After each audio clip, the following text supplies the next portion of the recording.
नमस्कार दोस्तों, मैं संतोष। एसपीएस सिलेक्शन सेंटर में आपका स्वागत है। आशा करता हूं कि आप लोग अच्छे से पढ़ रहे होंगे और आप लोगों का जो एग्ज़ाम है काफ़ी करीब है। तो उसे देखते हुए मैं एडिटोरिया का करंट अफेयर करा रहा हूं, जो आपके लिए बेहद फ़ायदेमंद होगा। कम से कम इससे 15 से 20 क्वेश्चन यूपी पीसीएस में और जो कि यूपी से कम और वीडियो को दोस्तों को शेयर करें, ज़्यादा से ज़्यादा कमेंट करना ना भूलें और वीडियो को चैनल को सब्सक्राइब करिए और बेल आइकन को प्रेस करके नोटिफिकेशन प्राप्त करें। और हमारे टेलीग्राम से जुड़ने के लिए आपको एसपी सिलेक्शन सेंटर में सर्च करेंगे, मिल जाएगा और उस पर पीडीएफ अवेलेबल रहेगा। ठीक है, तो ये स्टार्ट करते हैं आज का करंट अफेयर। आज के करंट अफेयर में हम कुछ लक्ष्यों को, कुछ टारगेटों को, कुछ आर्थिक समीक्षा करेंगे। ठीक है, जिसमें आप लोग देख रहे होंगे आर्थिक समीक्षा, कुछ उनकी जो कार्य हैं उसके बारे में हम लोग जानेंगे। तो आइए स्टार्ट करते हैं आज का आगामी लक्ष्य कहाँ कौन सा कब पूरा किया जाएगा। तो क्वेश्चन पूछता है ऐसे है कि काला बाजारी को पूरी तरह समाप्त करने का लक्ष्य कब तक रखा गया है। तो यह 2023 तक ऐसे पूछा गया क्वेश्चन। ज़्यादा उसमें कुछ पूछने की कोई संभावना नहीं। जैसे आप अगर कोई पूछ लेगा तो किस आयोग द्वारा जारी किया गया है। ठीक है, बस यही सब पूछेगा और कोई दिक्कत नहीं है इसमें। इसको विस्तारित कर क्वेश्चन यही पूछेगा लेकिन विस्तारित कर देगा। ठीक है, तो आइए देखते हैं आज का करंट अफेयर क्या है। कह रहा है काला बाजारी को पूरी तरह समाप्त करने का लक्ष्य कितने तक रखा गया है। यह 2023 तक रखा गया है। कब तक रखा गया है? 2023 तक रखा गया है। सॉरी, एक मिनट, कब तक रखा? यह 2023 तक रखा गया है। ठीक है, जबकि यह किसके द्वारा जारी किया गया था? WHO के द्वारा, वर्ल्ड हेल्थ ऑर्गेनाइजेशन 2030 तक रखा गया है। यह लक्ष्य WHO ने 2030 तक रखा है। जबकि काला बाजारी को पूरी तरह भारत कब तक रखेगा? लक्ष्य 2023 तक इसको कंप्लीट करेगा। आइए आगे देखते हैं। दिल्ली मुंबई एक्सप्रेसवे को पूरा करने का लक्ष्य कब तक रखा गया है? 2023 तक। दिल्ली और मुंबई एक्सप्रेसवे को उर्वरक क्षेत्र में आत्मनिर्भर बनाने के लिए कब तक? 2023 तक। ब्रॉड गेज रूट को 100% विद्युतीकरण करने के लिए 2023। पूर्वोत्तर के सभी राज्यों की राजधानी को रेल नेटवर्क से जोड़ने के लिए 2023। देखिए 2023 में क्या क्या जोड़ा गया है। काला बाजारी, दिल्ली मुंबई एक्सप्रेसवे, उर्वरक, ब्रॉड गेज और पूर्वोत्तर सभी राज्यों को राजधानियों को किससे जोड़ने के लिए? रेल नेटवर्क को जोड़ने से किया जाएगा। आइए देखते हैं 2024 में क्या क्या है। 2024 में कृषि में शून्य डीजल उपयोग तथा नवीनीकरण ऊर्जा के इस्तेमाल का लक्ष्य रखा गया है। सबके लिए आवास मुहैया कराना पहले 2022 था, लेकिन अब कितना कर दिया गया है? 2024 कर दिया गया है। ठीक है, डिजिटल रेडियो लॉन्चिंग यह 2024 तक है। हर घर नल जल योजना 2024 तक। हर घर नल योजना का तहत कि सभी के घर क्या पहुंच जाएगा? नल और जल दोनों। ठीक है, आइए सड़क दुर्घटना में होने वाली मौतों को 50% तक कम करना 2024 तक लक्ष्य रखा गया है। और भारतीय अर्थव्यवस्था का $5 ट्रिलियन इकोनॉमिक बनाने का लक्ष्य कब तक रखा है? 24-25 में रखा गया है। तो देखिए 2024 में क्या रखा गया है? क्या क्या है, ये हमारे सबके लिए आवास मुहैया कराना है, रेडियो लॉन्चिंग करना है, हर घर नल जन योजना, दुर्घटना में 50% कम करना, सड़क दुर्घटना को 50% तक कम करना, और भारतीय अर्थव्यवस्था को 5 ट्रिलियन तक इकोनॉमिक्स को बनाना 2024-25 का लक्ष्य रखा गया है। ठीक है, ये सब तो रहा 2024 तक। अब आगे देखते हैं 2025 तक क्या है। 2025 में देखिए क्या क्या है। भारतीय अर्थव्यवस्था को $1 ट्रिलियन डिजिटल इकोनॉमिक बनाने का लक्ष्य रखा गया है। क्या बनाने के लिए, यहाँ पर देखिए, यहाँ पर जो है ये भारतीय अर्थव्यवस्था को 5 ट्रिलियन इकोनॉमिक्स बनाने के लिए, लेकिन यहाँ पे डिजिटल इकोनॉमिक्स बनाने के लिए बनाया गया है। $1 ट्रिलियन डिजिटल बनाने के लिए किया गया है, जबकि यहाँ बस पैसे की बात कर रहा है, या डिजिटलाइजेशन की बात नहीं किया है। ठीक है, तो ये हमारा 2025 तक लक्ष्य रखा गया है। और सभी गाँव में ऑप्टिकल फाइबर बिछाने का 2025 तक। टीबी मुक्त भारत 25। पेट्रोलियम में एथेनॉल 20% निर्भर है, वो 2025 तक किया गया है। तो देखिए कौन कौन सा है, ये हमारा 1 ट्रिलियन डिजिटल इकोनॉमिक्स बनाने का लक्ष्य रखा गया है, और सभी गाँवों में आईपीएल मतलब डाटा केबल फैला दिया जाएगा। टीबी मुक्त 2025 तक हो जाएगा, और एथेनॉल में 20% तक मिश्रित कर दिया जाएगा। ठीक है, ये तक 2025 तक था। आइए आगे देखते हैं। 2026 में कोई लक्ष्य नहीं है। 2030 में देखते हैं कौन कौन सा है। 2030 में तो काफ़ी दिख रहे हैं। देखिए कौन कौन सा है। 10 मीट्रिक टन कोयला गैसीकरण प्राप्त करने का लक्ष्य रखा गया है। 500 गीगावाट अक्षय ऊर्जा प्राप्त करने का लक्ष्य 2030 रखा गया है। 280 गीगावाट सौर ऊर्जा प्राप्त करने का लक्ष्य 2030 रखा गया है।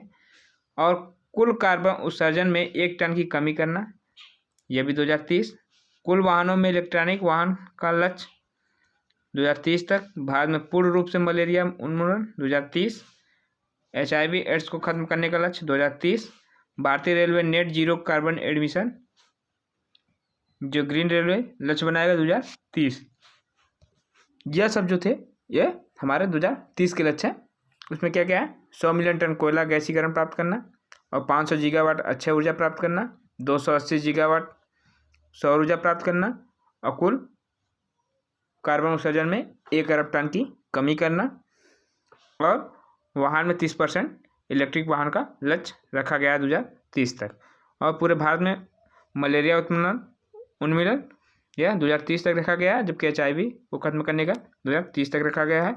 और नेट जीरो मिशन कब रखा गया है, यह 2030 रखा गया है। किसके द्वारा, रेलवे द्वारा बनाया गया है। ठीक है, आइए और देखते हैं 2047-50 में क्या रखा गया है। 2047 में रखा गया है हाइड्रोफ्लोरोकार्बन को 80% से तक कम करना है। क्या करना है, 80% तक कम करना है। ठीक है, आइए, भारत को ऊर्जा स्वतंत्र आत्मनिर्भर बनाने का लक्ष्य 2047 रखा गया है, और पोत निर्माण में आत्मनिर्भर हासिल करने के लिए लक्ष्य 2047 रखा गया। तो देखिए 2047 में क्या क्या है, ऊर्जा स्वतंत्र आत्मनिर्भर बनाना, ठीक है, पोत निर्माण में आत्मनिर्भर बनना, और क्लोरोफ्लोरो कार्बन में भी 80% की कमी करना। ठीक है, आइए देखते हैं 2050 में क्या है। मुंबई शहर में शून्य कार्बन उत्सर्जन करना है। मुंबई शहर में कार्बन का उत्सर्जन शून्य करना। तो यह कब तक रखा गया, 2050 तक। जबकि भारत में नेट जीरो लक्ष्य कब रखा गया है, 2070 तक।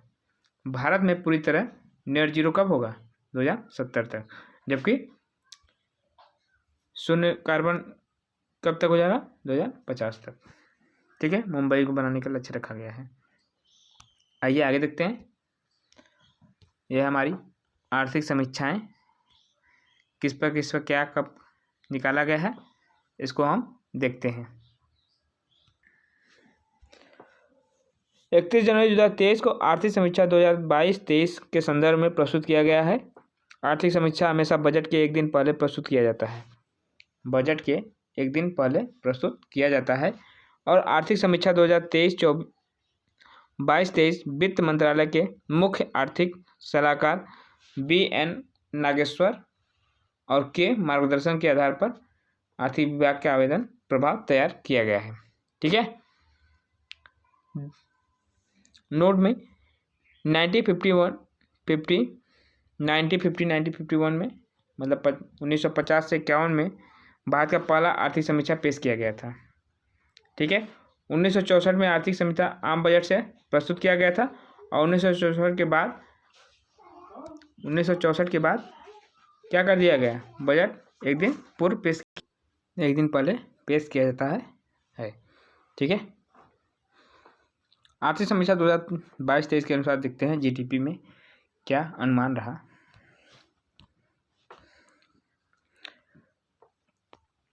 देखिए GDP में क्या घाटा अनुमान रहा। 2021-22 के अंतिम अनुमान में GDP वृद्धि रही 8.7%। ठीक है। जबकि राजकोषीय घाटा कितना हो गया, 6.7%। ठीक है।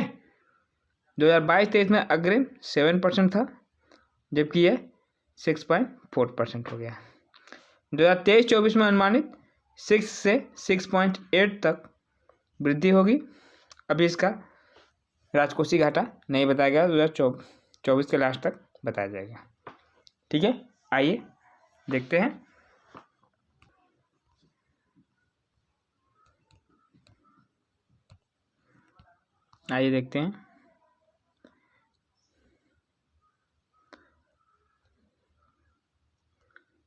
इधर कुछ है नहीं खास, जो खास रहेगा उसी में बता दूंगा।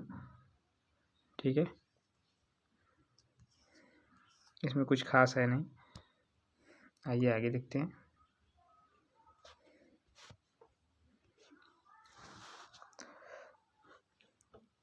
टू द पॉइंट, कौन कौन सा पॉइंट है इसके बारे में हम लोग जानेंगे।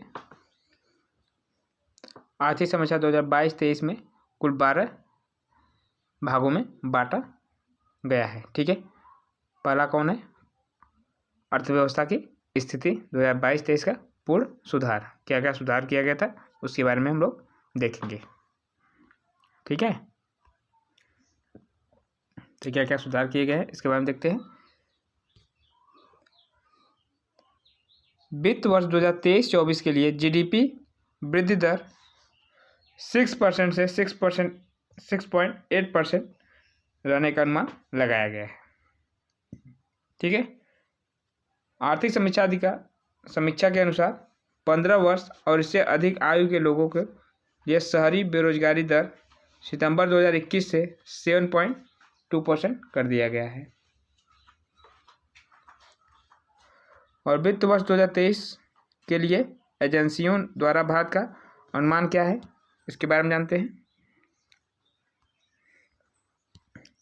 ADB एशियन डेवलपमेंट बैंक, जिसका विकास दर क्या है, 7% है। वर्ल्ड बैंक के बारे में देख लेते हैं। ये सब मूडी फिच के बारे में नहीं जानते। वर्ल्ड बैंक के बारे में जानते हैं। ये क्या है, 6.9% है। जबकि इंटरनेशनल म्यूचुअल फंड में 6.8% है। जबकि RBI जो है हमारे 6.8% है। SBI भी कितनी है, 6.8%। ठीक है। SBI, IMF, RBI ये सब क्या है, 6.8%। और वर्ल्ड बैंक 6.9% है। जबकि ADB जो है वो हमारा 7% है। आइए और उसके बारे में कुछ जानते हैं। इन सभी एजेंसियों द्वारा औसत विकास दर 6.9% है। औसत कितना है, 6.9% अनुमानित किया गया है। क्रय शक्ति समाप्त PPP, प्राइवेट पब्लिक प्रॉपर्टी, ठीक है, के अनुसार भारत की दुनिया की तीसरी सबसे बड़ी अर्थव्यवस्था बन गई है। कौन सी अर्थव्यवस्था बन गई, तीसरी। भारत जो है अमेरिका चाइना के बाद तीसरी अर्थव्यवस्था बन गई है। पहले पे USA, दूसरे पे चीन, तीसरे पे इंडिया, तीसरे पे इंडिया है, तीसरे पे इंडिया, ठीक है, तीसरे पे इंडिया, ठीक है। आइए आगे देखते हैं, आगे क्या है। दूसरे भाग में क्या है बताया गया है, भाग के मध्यावधि विकास परिधि आशावादी और विश्वसनीय क्या है। इसमें यह बताया गया है कि महामारी के पूर्व वर्षों में तुलना की गई है, भारत का विकास परिदृश्य बेहतर नजर आ रहा है और भारतीय अर्थव्यवस्था में आने वाली पूरी तरह क्षमता के विकसित होने की तैयारी है, ठीक है। सरकार के अनुसार 2019 में राष्ट्रीय संरचना पाइपलाइन NIP और 2021 में राष्ट्रीय मुद्रीकरण पाइपलाइन NMP द्वारा बुनियादी ढांचों के लिए विकास और निर्माण की मजबूती के आधार पर तैयार किया गया है। जबकि अगला देखते हैं, तीसरा क्या है, राजकोषीय विकास। राजकोषीय विकास क्या है, अप्रैल से नवंबर 2022 में सकल कर राजस्व 15.5% की वार्षिक दर वृद्धि की गई, जो कि प्रत्यक्ष कर और अप्रत्यक्ष में दमदार वृद्धि संभव हुई थी। पिछले कुछ वर्षों में वित्तीय वर्षों के औसत मासिक और GST के में अप्रत्याशित वृद्धि देखी गई है, ठीक है। देखिए, चालू वित्त वर्ष दौरान राजस्व व्यय की आवश्यकता काफ़ी अधिक रहने के बावजूद केंद्र सरकार में पूंजी व्यय पर विशेष जोर दिया है। सरकार की पूंजीगत व्यय आधारित विकास रणनीति से भारत में विकास दर और ब्याज दर के बीच अंतर धनात्मक रहने की मदद मिलेगी, जिसमें आने वाली वर्षों में ऋण GDP अनुमान को एक दायरे से संभव हो पाया है, ठीक है। आइए आगे देखते हैं, अगला क्या है, मौद्रिक प्रबंध और वित्तीय मध्यस्थता। RBI ने पॉलिसी रेपो रेट दर के तौर पर 225 आधार अंकों की वृद्धि की गई है।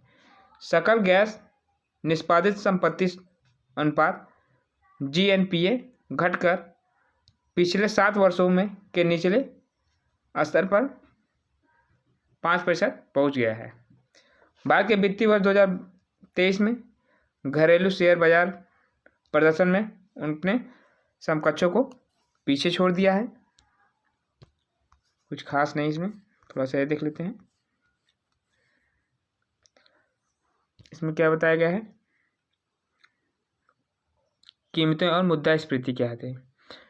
भारत में खुदरा महंगाई दर अप्रैल 2022 में बढ़ाकर 7.8% कितना कर दिया, 7.1% शिखर पहुंच गई है, लेकिन इसके बावजूद भी पूरी दुनिया का न्यूनतम में से एक रही है। भारत सरकार ने घरेलू आपूर्ति निश्चित और महंगाई रोकने के लिए बहुआयामी रणनीति अपनाई है, जिसमें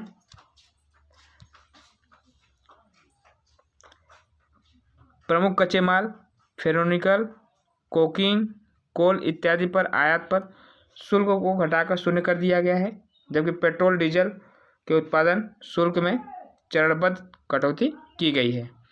कपास पर सीमा शुल्क माफ कर दिया गया है और गेहूं के निर्यात पर रोक लगा दी है, ठीक है। जो गेहूं बाहर बेचा जाता था उस पर रोक लगा दिया गया। आइए आगे देखते हैं, आगे क्या है।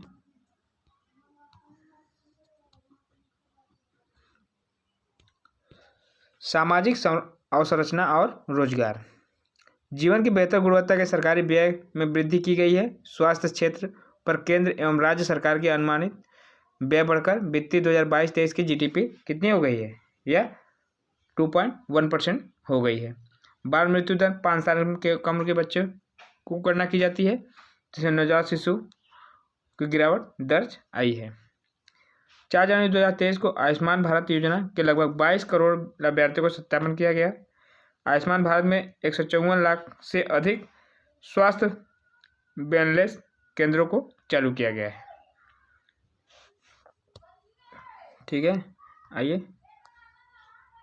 आर्थिक समीक्षा में प्रकाश डाला गया है कि UNDP United nation development bank, ठीक है, ने बहुआयामी गरीब सूचकांक रिपोर्ट 2022 के अनुसार 41 करोड़ 5 करोड़ लोग वर्ष 2005 से 6 में और 19-20 के बीच गरीबी से उबर गए हैं, मतलब 41.5 करोड़ लोग। ठीक है, वर्ष 2023 से 2027 तक 14,500 से अधिक PM श्री स्कूलों का निर्माण किया गया है और आर्थिक समीक्षा के अनुसार 6 जनवरी 2023 तक कोविड टीके 220 करोड़ से अधिक खुराक लोगों को दी गई है। असंगठित कारागारों का एक राष्ट्रीय डेटाबेस बनाने के लिए ई-श्रम पोर्टल विकसित किया गया है, जिसका सत्यापन के आधार से हो रहा है। 31 दिसंबर 2022 तक कुल मिलाकर 28.5 करोड़ से भी अधिक असंगठित कारागारों के ई-श्रम पोर्टल पर अपना पंजीकृत कराया है। ठीक है, आइए आगे देखते हैं जलवायु परिवर्तन और पर्यावरण के बारे में।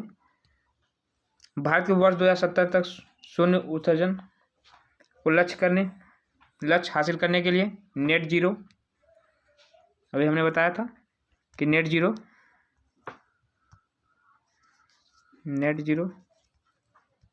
कार्बन उत्सर्जन 2070 तक रखा है, जबकि मुंबई ने कब तक रखा है? 2050 तक। ठीक है, 2050 तक कौन रखा है? मुंबई। ठीक है, आइए आगे देखते हैं। गैर जीवाश्म ईंधनों में 40%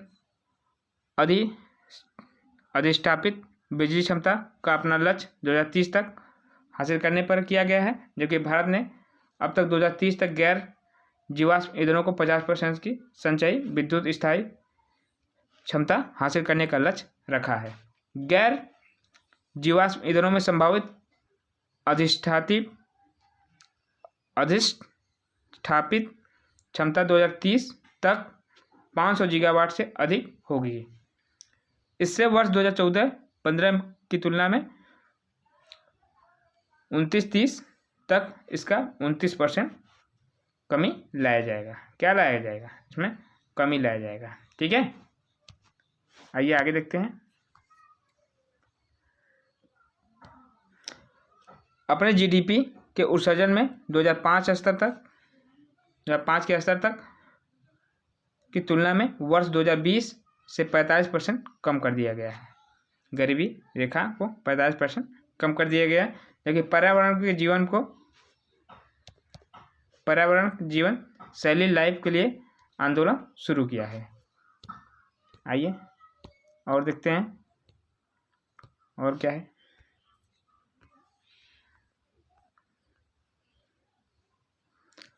इसमें यह बताया गया है कि जो अर्थव्यवस्था में कार्बन तीव्रता कम करने को ध्यान में रखते हुए सावरेन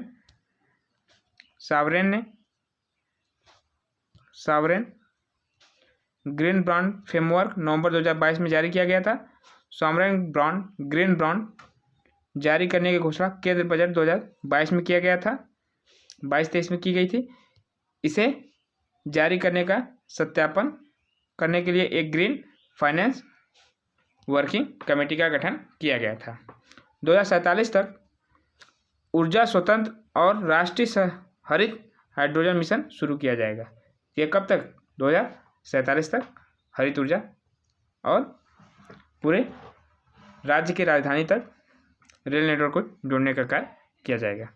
राष्ट्रीय हित हाइड्रोजन मिशन 2030 तक कम से कम 5 MMT मिलियन टन मिलियन मीट्रिक टन की वार्षिक हरित हाइड्रोजन उत्पादन करने की क्षमता करेगी, हाइड्रोजन क्षमता।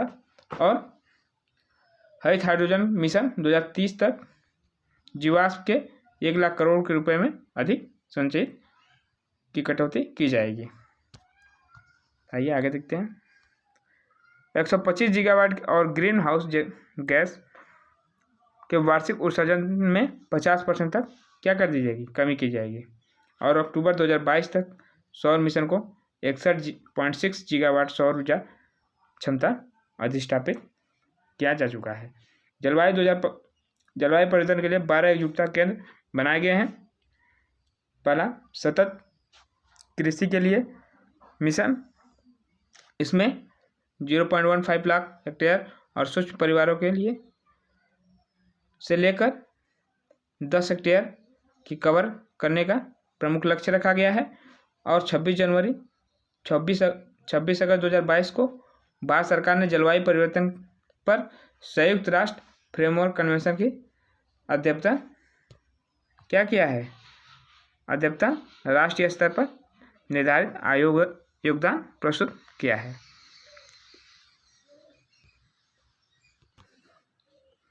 राष्ट्रीय स्तर पर निर्धारित योगदान एनडीसी प्रस्तुत किया है।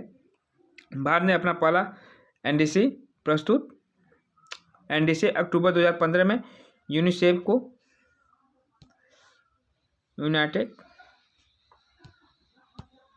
नेशन फाइनेंशियल कॉर्पोरेशन, प्रस्तुत किया है, जिसमें 8 लक्ष्य रखे गए हैं। ठीक है, आइए आगे देखते हैं। आर्थिक सर्वेक्षण के अनुसार भारत में वन आरक्षण, वृक्षों के आवरण, कार्बन स्टॉक लगभग 7204 मिलियन टन है। यहाँ अरुणाचल प्रदेश में सबसे ज़्यादा कार्बन स्टॉक, उसके बाद मध्य प्रदेश का स्थान है। ठीक है, आर्थिक समीक्षा के अनुसार अगस्त 2022 तक भारत के 18 राज्यों में 75,796.8 वर्ग किलोमीटर क्षेत्र में 53 टाइगर रिजर्व फैले हुए हैं। कितने? 53। कितने? 18 राज्यों में। कब तक आंकड़ा दिया गया है? 2022 तक आंकड़ा दिया गया है। और बाघों की वैश्विक आबादी 75% रह गई है। ठीक है, इसमें 75% रहते हैं। देश के 17 टाइगर रिजर्व अंतर्राष्ट्रीय मान्यता प्राप्त और 2 अंतर्राष्ट्रीय X2 पुरस्कार मिल चुका है। ठीक है, आर्थिक समीक्षा के अनुसार भारत के एशियाई शेरों की आबादी 674 है और तेंदुए के 12,852 तेंदुए हैं। पूरे विश्व में 60% से अधिक हाथियों की आबादी भारत में है। पूरे विश्व की बात कर रहा है। ठीक है, आइए अगला देखते हैं। कृषि और खाद्य प्रबंधन। प्रथम अग्रिम अनुमान 2022-23 के अनुसार भारत में 315 मिलियन टन कुल खाद्यान्न का उत्पादन है। इसमें खरीफ फसलों का उत्पादन 104.9 मिलियन टन अनुमानित किया गया। पिछले 6 वर्षों के दौरान भारतीय कृषि क्षेत्र 6.1% में वृद्धि दर की गई है और 2021-22 में 3.1%, जबकि 6 वर्षों में क्या था, 4.6% वृद्धि की गई थी और इसमें 2021-22 में 3% की वृद्धि देखी गई है। और ये आगे देखते हैं।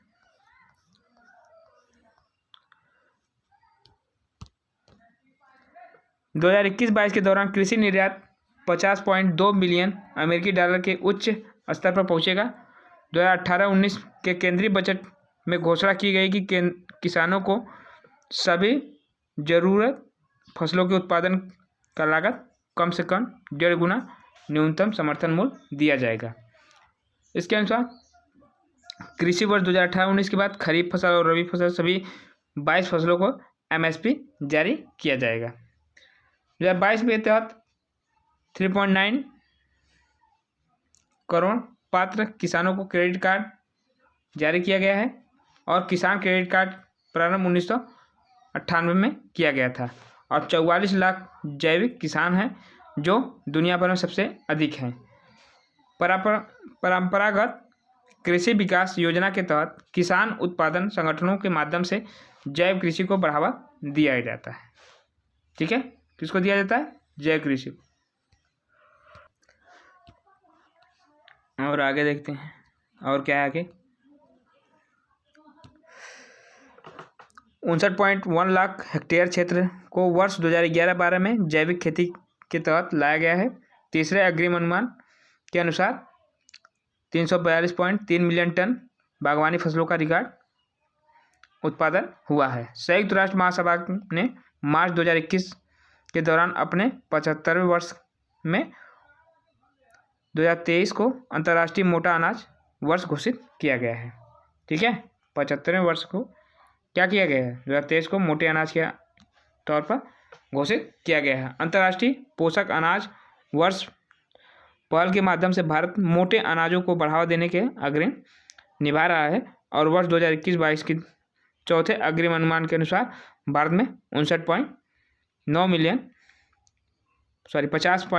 मिलियन मीट्रिक टन से अधिक मोटे अनाज का उत्पादन किया जा रहा है, जो एशिया के 80% और वैश्विक उत्पादन का 20% है। सरकार से समृद्धि विजन को साकार कराने के लिए जुलाई 2021 में सहकारिता मंत्रालय की स्थापना की गई है।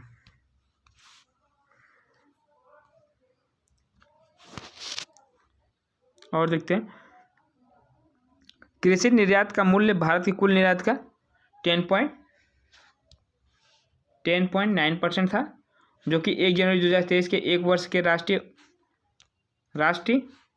खाद्य सुरक्षा अधिनियम के लगभग 81.4 करोड़ लाभार्थियों को मुफ्त खाद्यान्न देने का ऐतिहासिक निर्णय लिया गया है।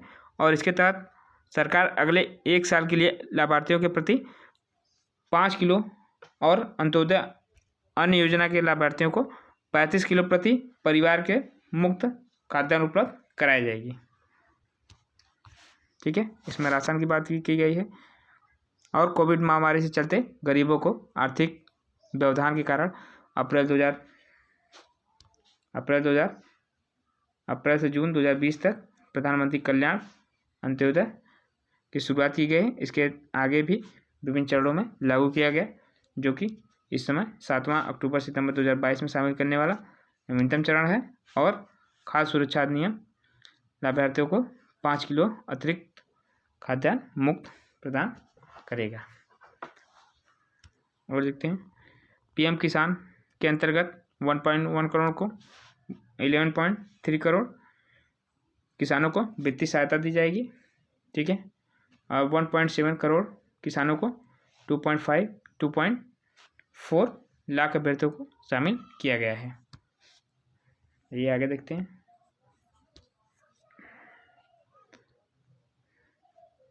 उद्योग है, उद्योग में क्या क्या मिला है? उद्योग में क्या है?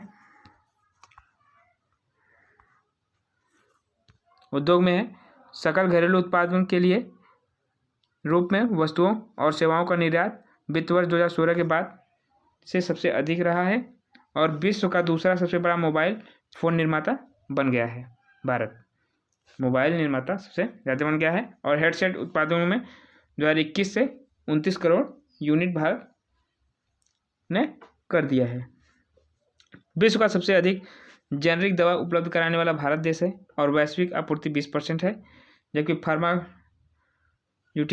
फार्मा उद्योग तीसरे स्थान पर और मूल्य उद्योग 14वें स्थान पर है। आइए आगे देखते हैं। एफडीआई ने 4 गुना वृद्धि के लिए 2019 में एफडीआई $118 मिलियन को बढ़ाकर वर्ष 2022 में $699 मिलियन कर दिया है।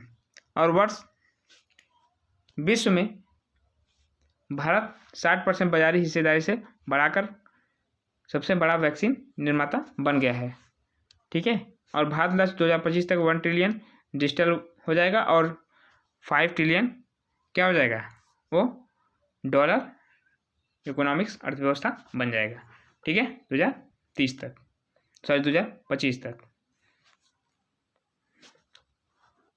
और इसमें कुछ है नहीं खास। कोयले का उत्पादन 911 मिलियन टन हो जाएगा। और मेक इन इंडिया का शुरुआत 2.0 की शुरुआत हो चुकी है और 27 क्षेत्रों में ध्यान केंद्रित किया है। ठीक है, मेक इन इंडिया कितने 15 ट्रिप विनिर्माण और 12 सेवा क्षेत्रों में शामिल है। और इसके बारे में कुछ नहीं जानते हैं, कुछ है नहीं। अध्याय 10 सेवाएं, 10वां क्या है सेवाएं। इसमें 9.1% सेवा क्षेत्र में और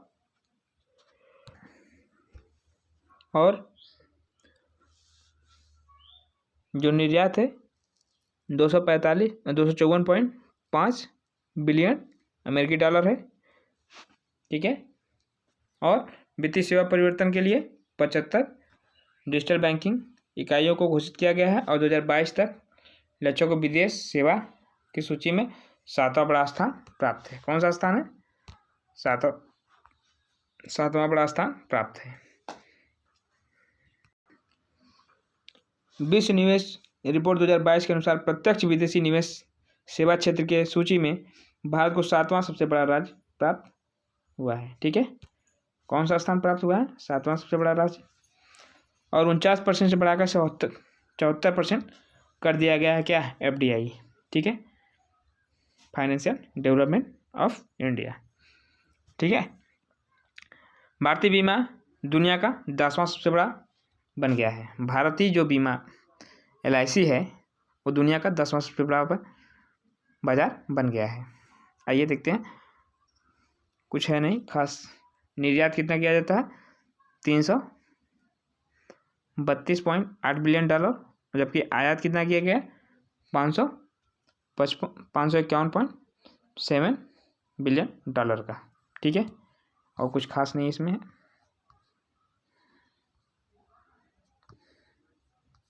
आइए आगे देखते हैं।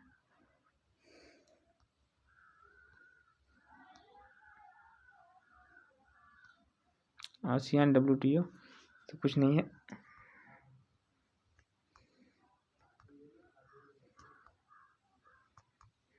आप लोगों को पढ़ना है तो वीडियो को पॉज कर पढ़ सकते हैं।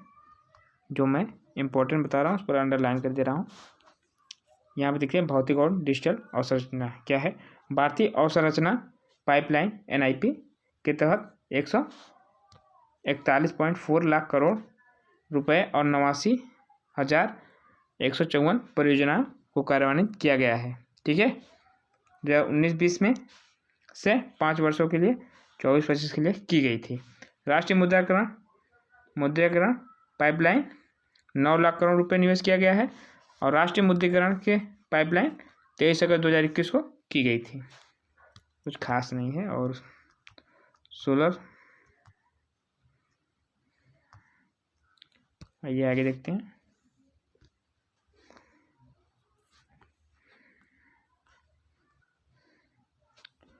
राष्ट्रीय जलमार्गों में सबसे ज़्यादा लंबाई पश्चिम बंगाल में है। इसको देख लेते हैं। जो सबसे ज़्यादा राष्ट्रीय जलमार्ग क्या है? पश्चिम बंगाल में है और 106 नए राष्ट्रीय जलमार्गों की घोषणा की गई है, जो नेशनल व्याप 111 हो जाएंगी। टोटल कितनी हो जाएंगी? 111 हो जाएंगे। ठीक है, आइए आगे देखते हैं। 68,031 मार्ग किलोमीटर से अधिक लंबाई के साथ भारतीय रेलवे विश्व का सबसे चौथा बड़ा नेटवर्क बन गया है। 64,031 किलोमीटर, जबकि 2019 से 22 के बीच में UPI आधार पर लेनदेन की मूल संदर्भित 121% की वृद्धि देखी गई है और संदर्भ 2015 में 115% की वृद्धि देखी गई है। नवंबर 2022 में कुल टेलीफोन उपभोक्ता 117 करोड़ हैं। और इसमें कुछ खास है नहीं। समीक्षा अधिकारी क्या है इसको देख लेते हैं। कुल प्रजनन दर कितना है? 2 जबकि नमूना पंजीकरण कितना किए गए हैं? 2. शिशु मृत्यु दर 35%, जबकि दर्ज किया गया कितने 28%। मातृ मृत्यु दर पता नहीं लगाया गया इसका, जबकि 2018 और से 20 तक 97 जो मृत्यु दर है। ठीक है। नवजात मृत्यु दर कितना है 24.9, जबकि दर्ज कितना किया गया है 20%। 5 वर्ष से कम आयु के बच्चे 41.9%, जबकि दर 32%। ये आइए आगे कुछ देखते हैं आंकड़े। यहाँ पे कुछ है नहीं। ठीक है। भारत में निवेश करने वाले कौन कौन से हैं इसके बारे में थोड़ा जान लेते हैं। कौन कौन निवेश करता है और भारत में कौन कौन से निवेश करते हैं। सिंगापुर, मॉरिशस और यूएसए। सिंगापुर सबसे ज़्यादा कंप्यूटर हार्डवेयर में, मॉरिशस में सेवाएं और यूएई में व्यापार। ठीक है। और देखते हैं अगला क्या है।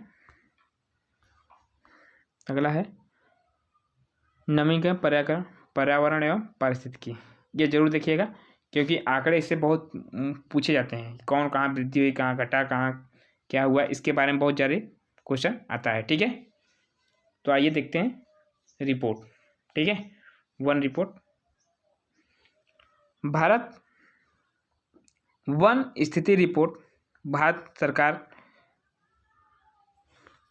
के पर्यावरण, वन और जलवायु परिवर्तन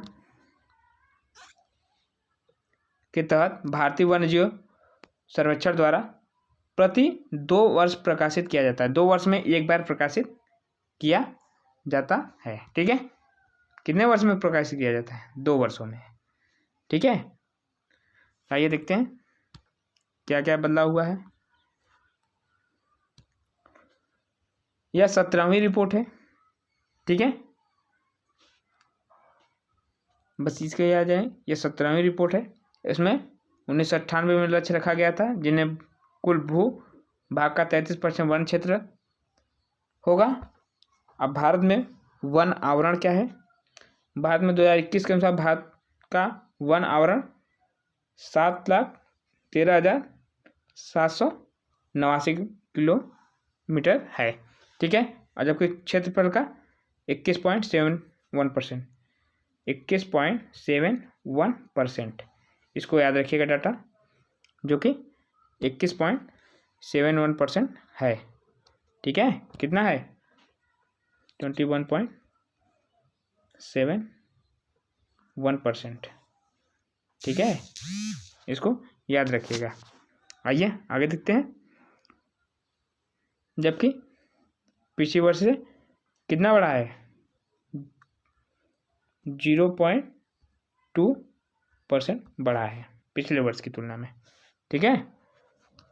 आइए देखते हैं वृक्ष का आवरण कुल 95,748 वर्ग किलोमीटर में फैला हुआ है, जो कि विश्व का भौगोलिक क्षेत्र का 2.1% है, 2.91% है। ठीक है। जो वन है, वन भौगोलिक क्षेत्र है, वो 2.91% है। और जबकि इसमें वृद्धि कितने की हुई है, वृद्धि हमारे 0.76% का वृद्धि हुई है। ठीक है। 0.76% की वृद्धि हुई है पिछले वर्ष की तुलना में। आइए और देख लेते हैं। तो आप लोग इसमें देख लिया है 21% है। ये कितना है 21%, और इसमें 2.9%, और टोटल कितने हो गए ये हमारे 24%, 24.62%। ठीक है। आइए आगे देखते हैं आगे क्या है।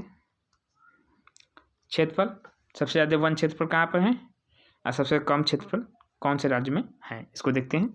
सबसे ज़्यादा मध्य प्रदेश, अरुणाचल प्रदेश और छत्तीसगढ़। ठीक है। जबकि सबसे कम हरियाणा में, फिर पंजाब में, फिर गोवा। ठीक है।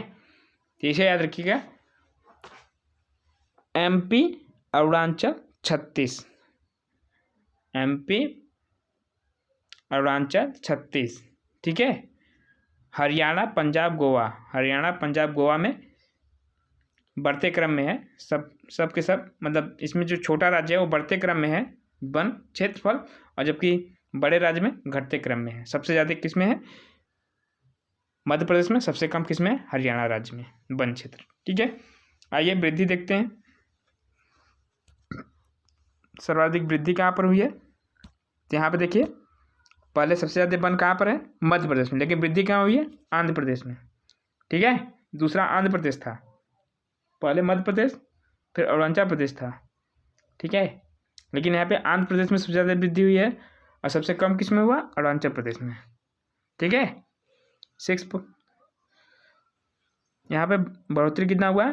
648 किलोमीटर वर्ग किलोमीटर। ठीक है, जबकि अरुणाचल प्रदेश में 257 किलोमीटर वर्ग किलोमीटर। ठीक है, यहाँ पे आंध्र प्रदेश, तेलंगाना, उड़ीसा जो कि क्रम से नीचे की तरफ घटते क्रम में सजाए गए हैं कि यहाँ पे वृद्धि हुई है। पहले सबसे ज़्यादा आंध्र प्रदेश में, फिर तेलंगाना में, फिर उड़ीसा में, जबकि सबसे कम कहाँ पर हुआ? अरुणाचल प्रदेश, फिर उससे अधिक मणिपुर, फिर उससे अधिक नागालैंड में। ठीक है, आइए आगे देखते हैं, आगे क्या है, आगे देख लेते हैं।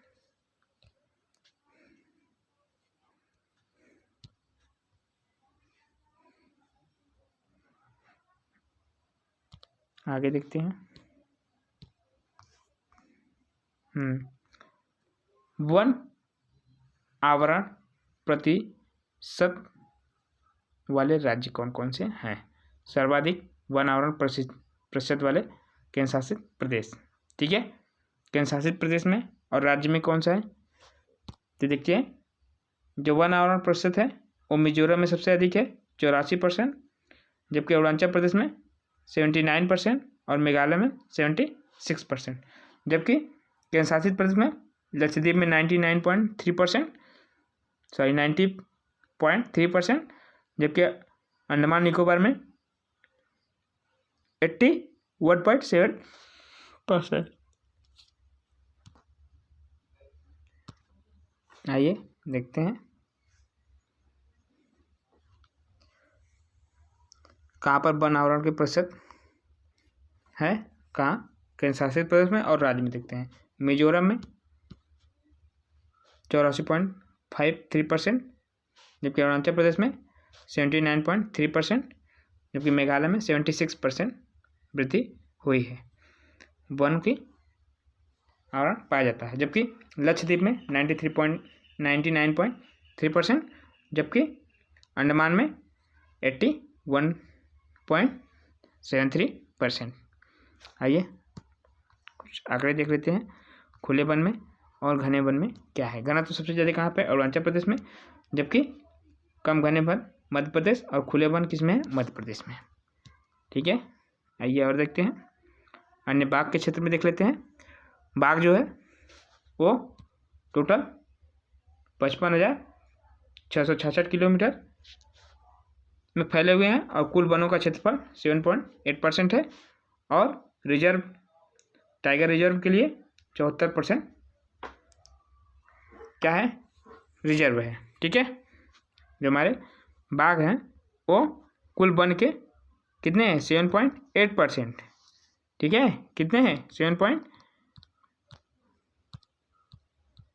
7.8% है, 7.8% कुल वन का, जबकि टाइगर रिजर्व कितने हैं टोटल कुल क्षेत्र का?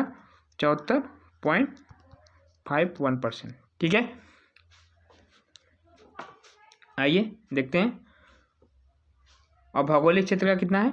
2.27% है, राइट, 2.27% है। ठीक है, और आगे देखते हैं, सबसे ज़्यादा पक्के राज्य टाइगर रिजर्व कहाँ पे हैं? अरुणाचल प्रदेश में 96.83%, और कुल कार्बन स्टॉक 7204 टन, और 2019 के अनुसार 79.4 मिलियन टन वृद्धि हुई है। आइए आगे देखते हैं, मैंग्रोव वन के क्षेत्र में क्या क्या है 2021 के आधार पर। देश में कुल मैंग्रोव वन 4,992 किलोमीटर फैला है, जो देश में कुल भौगोलिक क्षेत्र का 0.1% 0.15% फैला है। ठीक है, पूरे देश के, भारत के कुल भौगोलिक क्षेत्र के 0.1% में फैला हुआ है।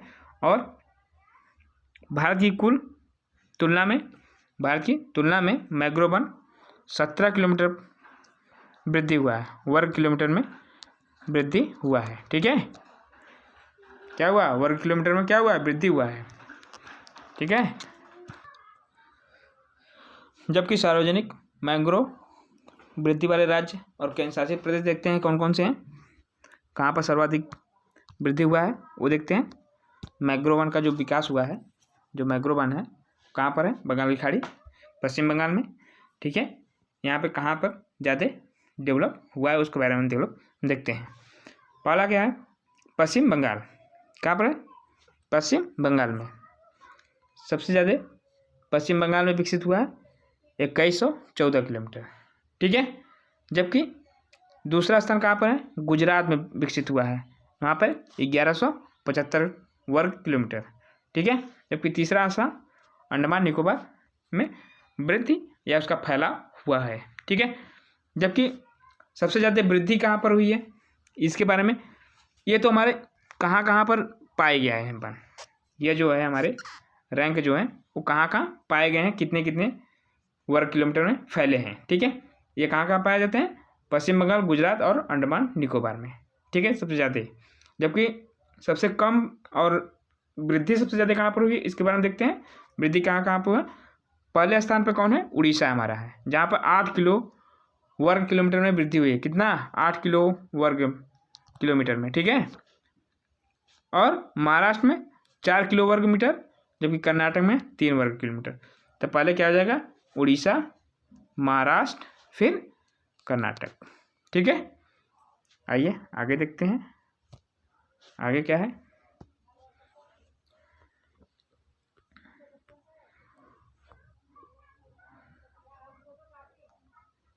ये हमारा स्वतंत्र भारत के 75वें वर्ष में 75 रामसर साइट बनाए गए हैं। 2022 में रामसर साइट स्थलों में शामिल भारतीय महत्वपूर्ण आर्द्र भूमियाँ कौन सी हैं। आर्द्र भूमि हेतु 1971 में ईरान के रामसर साइट के सम्मेलन हुआ था 1971 में। इसके समझौते पर 1975 में प्रभावी हुआ और 1982 में शामिल हुआ।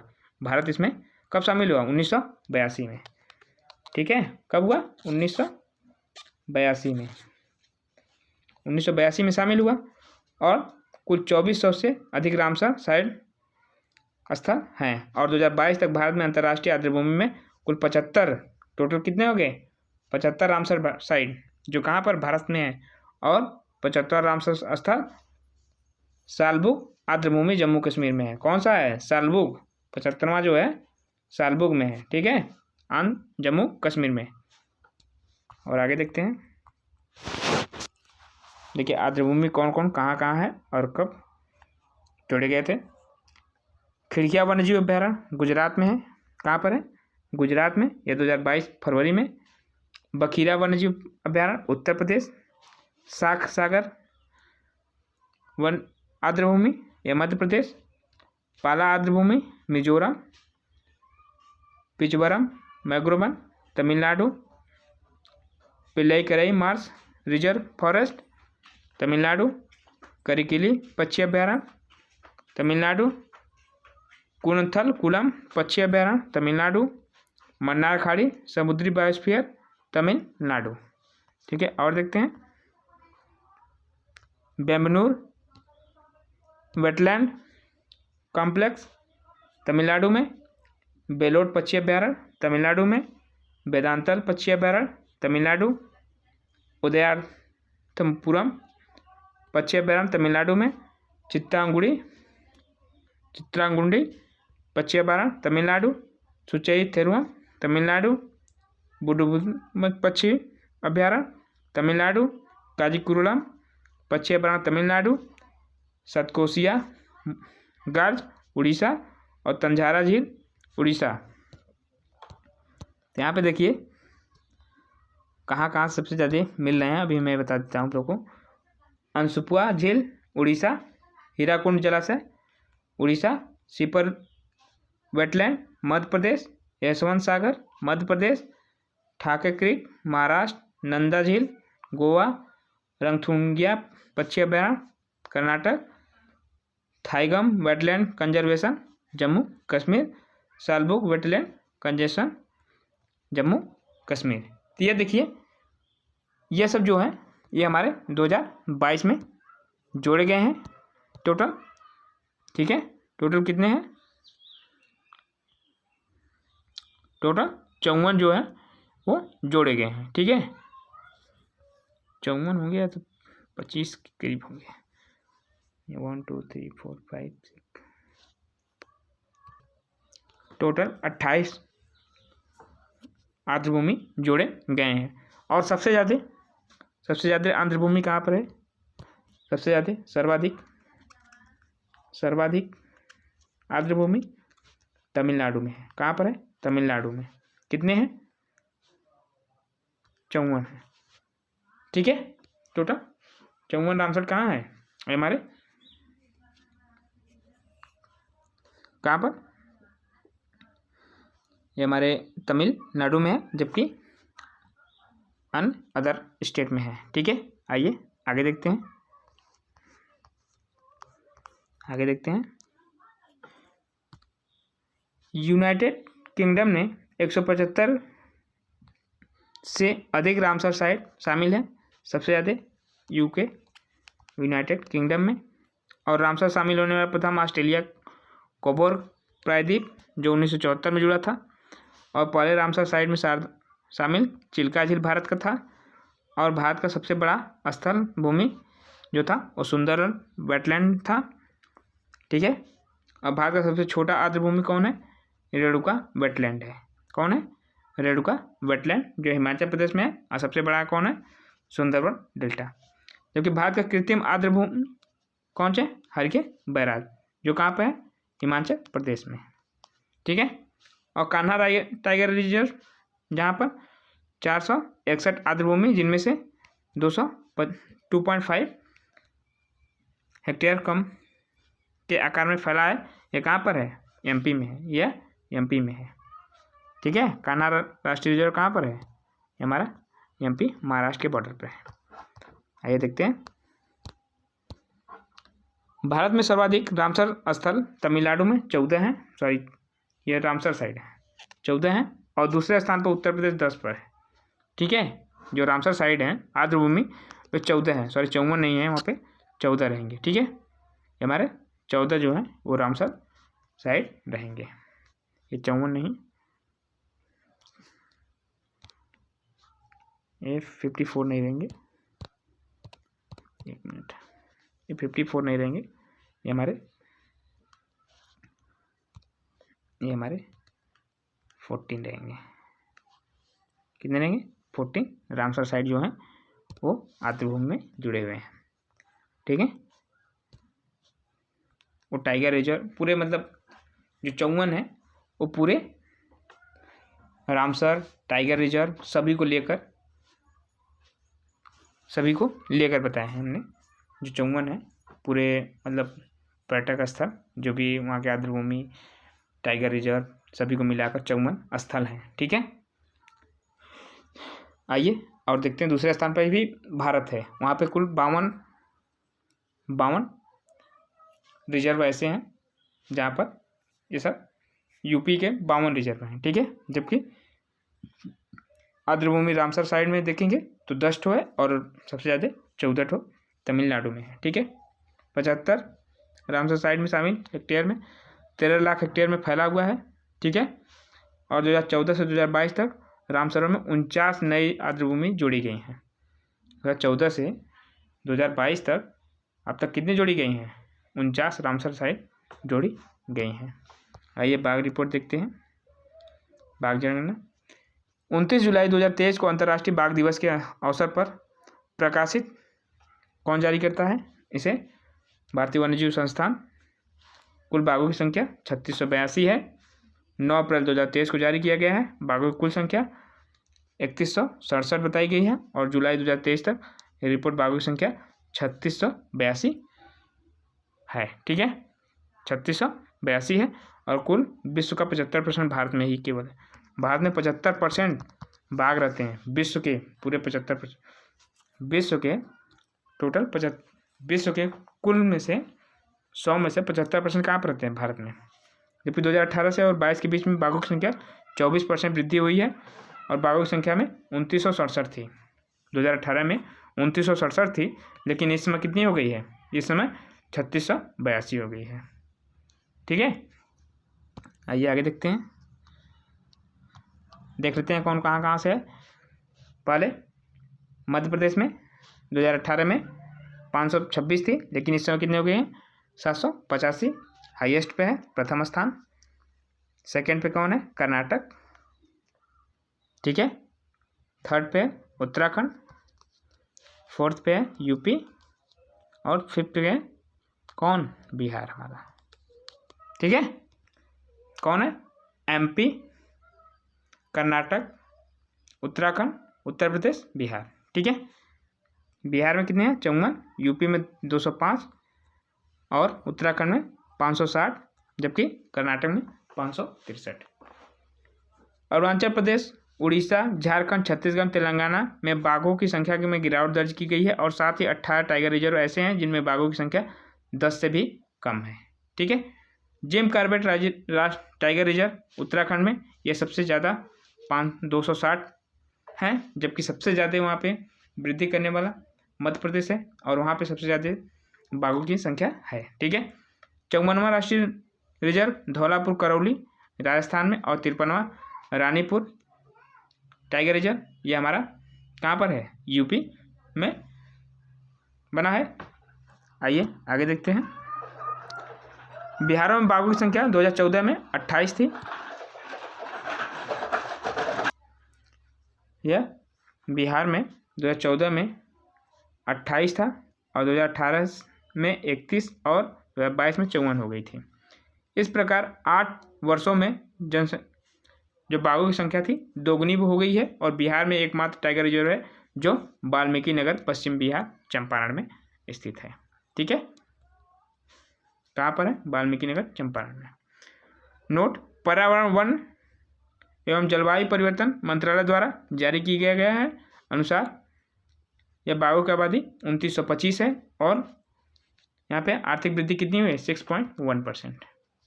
कितनी हुई है? 6.1% की वृद्धि वार्षिक दर से देखी गई है। आइए अगला देखते हैं। अगला क्या है? अगला है राष्ट्रीय हरित हाइड्रोजन मिशन। हाइड्रोजन मिशन थोड़ा इस पर स्पीड करेंगे, ज़्यादा कुछ है नहीं। हरित हाइड्रोजन मिशन की शुरुआत वित्त मंत्री निर्मला सीतारमण ने की है। ठीक है, निर्मला सीतारमण ने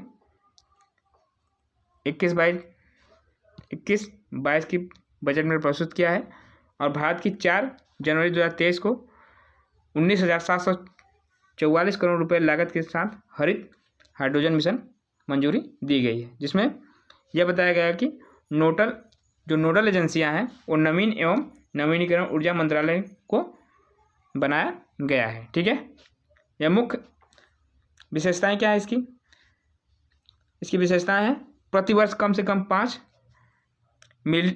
मिलियन मीट्रिक टन हरित हाइड्रोजन उत्पादन क्षमता विकसित करेगा। ठीक है, जीवाश्म ईंधन के आयात में 1 लाख करोड़ से अधिक संचयी कमी और 6 लाख से अधिक नौकरियां सृजन करने की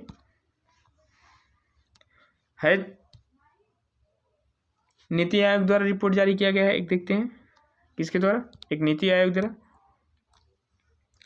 आयोग द्वारा रिपोर्ट जारी किया गया है। इसके अनुसार देखते हैं क्या बताया गया है। इसमें यह बताया गया है कि बाजार की जो संचयी निधि है 2030 तक 8 बिलियन अमेरिकी डॉलर से 2050 तक 340 बिलियन अमेरिकी डॉलर हो जाएगा। ठीक है, इसके अलावा हरित हाइड्रोजन जो है 2050 तक संचयी कार्बन डाइऑक्साइड के उत्सर्जन में 3.6 गीगाटन की कमी आएगी। ठीक है, आइए एक चीता प्रोजेक्ट है जो 1952 में विलुप्त हो रहे थे, उनको देखते हुए इसको शुरुआत किया गया था और 17 सितंबर 2022 को नामीबिया से 8 चीते लाए गए थे, जिसमें से 5 मादा और 3 नर थे और मध्य प्रदेश के कूनो राष्ट्रीय उद्यान में छोड़ा गया था, जिसकी निगरानी में 9 सदस्यीय एक कार्यक्रम बल 2 वर्ष के लिए अवधि के लिए गठित किया गया था। यह विश्व की पहली महाद्वीपीय चीता पुनर्वास परियोजना थी। ठीक है, कूनो राष्ट्रीय उद्यान 5 वर्षों में कुल 50 चीतों को भारत में लाने की योजना की गई है। ठीक है, और देख लेते हैं इसके बारे में और क्या है। कोप सम्मेलन एक हुआ, सॉरी 1 मिनट रुक जाओ, अभी तो इसमें पहले बस उतना है ना। और इसमें देख लेते हैं कोप सम्मेलन हुआ है, कहाँ पर हुआ है, मिस्र में हुआ है। कौन सा, किसने आयोजित किया है, शर्म अल शेख द्वारा कोप 27 का आयोजन किया गया है, जबकि अनुकूल कोष में $230 मिलियन से अधिक योगदान का संकल्प लिया गया है और जलवायु परिवर्तन में प्रभावित विकासशील एवं अल्प विकसित देशों के लिए लॉस एंड डैमेज फंड के तहत वित्त पोषक प्रदान करने पर सहमति व्यक्त की है। कोप 27 में मैग्रो अलायंस फॉर क्लाइमेट लॉन्च किया गया है। मैग्रो अलायंस फॉर क्लाइमेट के तहत सरकारी गठबंधन जो मैग्रो परिस्थिति तंत्र के संरक्षण को बढ़ावा देगा। ठीक है, कोप 27 का सम्मेलन भारत में 2022 में किया गया था। इसमें यह बताया गया था कि हाइड्रोजन नीति के उद्देश्य को शामिल किया गया था और 2032 तक परमाणु क्षमता को 3 गुना कर दिया जाएगा। जो भारत में 2022 में 27वां किया गया था, 27 को 4 नवंबर 2022 में किया गया था, उसमें क्या उद्देश्य था, यह हाइड्रोजन नीति को उद्देशित किया था। परमाणु में 3 गुना वृद्धि 2032 तक कर दिया जाएगा और वृद्धि किसमें, ईंधन में, और पेट्रोल में 20% एथेनॉल के सम्मिश्रण किया जाएगा। ठीक है, कोप 26 भारत में आयोजित किया गया था। इसका परिवर्तन लेगा ग्लासगो में कोप 26 शिखर सम्मेलन का आयोजन किया गया था, जो भारत की ओर से प्रधानमंत्री नरेंद्र मोदी द्वारा पंचामृत मंत्र दिया गया था। पहला जो था 2030 तक क्या करेगा, गैर जीवाश्म को 500 गीगावाट तक पहुंचाएगा। दूसरा है 50% ऊर्जा की जरूरत को अक्षय ऊर्जा और गैर ऊर्जा में पूरी करेगी। जबकि तीसरा है 2030 तक अनुमानित कार्बन डाइऑक्साइड को उत्सर्जन को कम करेगी। चौथा है कार्बन तीव्रता को 45% तक कम करना 2030 तक और 2070 तक जीरो नेट का लक्ष्य रखा है। ठीक है, आइए, केंद्र सरकार द्वारा नए अधिनियम लाए गए थे। वन संरक्षण अधिनियम, यह जरूर याद रखिएगा, वन संरक्षण अधिनियम क्या है। ठीक है, वन जीव संरक्षण, वन संरक्षण अधिनियम, इसमें पर्यावरण वन जलवायु परिवर्तन मंत्रालय द्वारा 2022 के अधिनियम 1980 के तहत अधिसूचित किया गया है। वन्य जीव संरक्षण संशोधन अधिनियम 1 अप्रैल 2023 को लागू हो गया है। 1972 के संरक्षण अधिनियम को संशोधित किया गया है। ई कचरा प्रतिनिधित्व क्या है, ये 2 नवंबर 2022 को अधिसूचित किया गया है। इसमें ई कचरा प्रबंधन 2016 की जगह लेकर 1 अप्रैल 2023 से प्रभावी हुआ है। ठीक है, और इसमें कुछ खास नहीं है, बस इतना ही रहने दीजिए। तो आज के लिए बस इतना ही रखते हैं और वीडियो को ज़्यादा से ज़्यादा शेयर कीजिएगा, लाइक कमेंट करना ना भूलें, अपने दोस्तों को ज़्यादा से ज़्यादा शेयर कीजिए। और हमारे टेलीग्राम से जुड़ने के लिए एसपी सिलेक्शन सेंटर में आप सर्च करेंगे, आपको उसमें मिल जाएगा। ठीक है, PDF आप लोगों को मिल जाएगा। आज के लिए बस इतना ही, धन्यवाद।